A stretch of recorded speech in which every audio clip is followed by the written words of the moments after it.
السلام علیکم ناظرین، ہم اس ٹائم بذیہ ٹاؤن کے قبرستان میں موجود ہیں۔ یہ قبرستان حالیہ بارشوں کی وجہ سے پورا دب چکا تھا اور کافی ساری ایسی قبریں تھی جو ٹوٹ پھوٹ کا شکار ہو گئی تھی۔ یہ کچھ قبر آپ دیکھ رہے ہیں، یہ میرے عقب میں بھی ایک قبر ہے، یہ بھی قبر ہیں۔ ایسی ایک شخص یہاں پہ میں نے دیکھی، ایک قبر جو تھی وہ ماشاءاللہ حافظ قرآن ہے۔ جب ان کے گھر والوں سے میری بات ہوئی تو وہ جو شخص تھے ان کے انتقال کو تقریباً 3 مہینے ہو چکے ہیں۔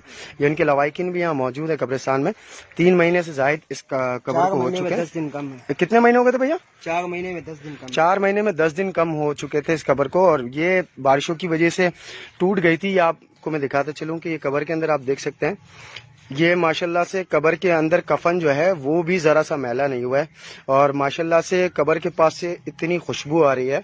یہ اللہ کی کرامتیں ہیں کہ 4 مہینے کا جو وقت گزرا ہے اس کے بعد بھی جو انتقال کر گئے ہیں ان کی قبر پہ ذرا سا بھی، ہلکا سا بھی کوئی اس طرح کا نشان ان کے کپڑوں تک بھی نہیں ہے۔